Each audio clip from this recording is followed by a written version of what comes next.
Thank you, Madam Speaker.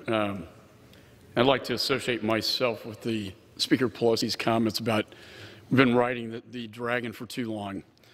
30 years ago today, the so-called People's Liberation Army turned their guns on the people of China, killing hundreds and possibly thousands of unarmed civilians in Beijing. Many were Chinese students who had been peacefully protesting for reform, democratic transparency, and respect for fundamental human rights. But victims included young children and people in their 60s cut down by indiscriminate gunfire.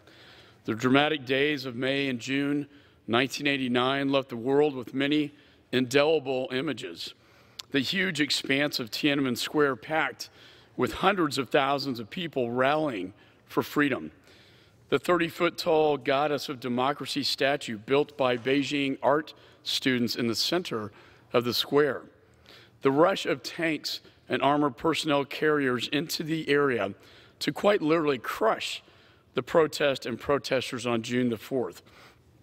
The heroism the next day of someone the world only knows as the Tank Man, who halted an entire column of Chinese army tanks, armed only with shopping bags and a resolve. But those indelible images are hidden from the people of China by the communist regime that inherited the bloody mantle of Tiananmen.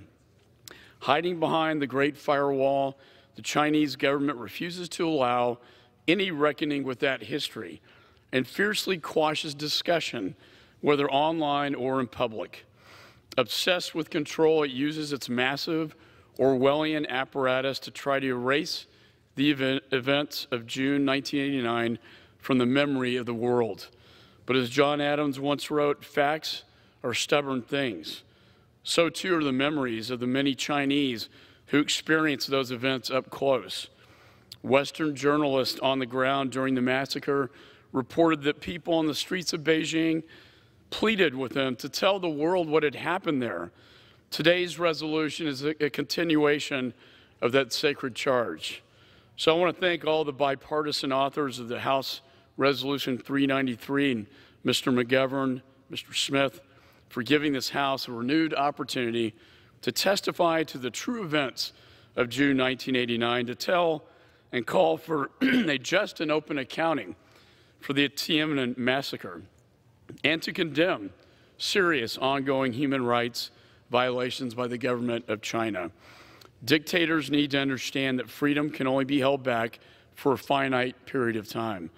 They may succeed in crushing a democratic protest, but they will always fail to crush the democratic spirit.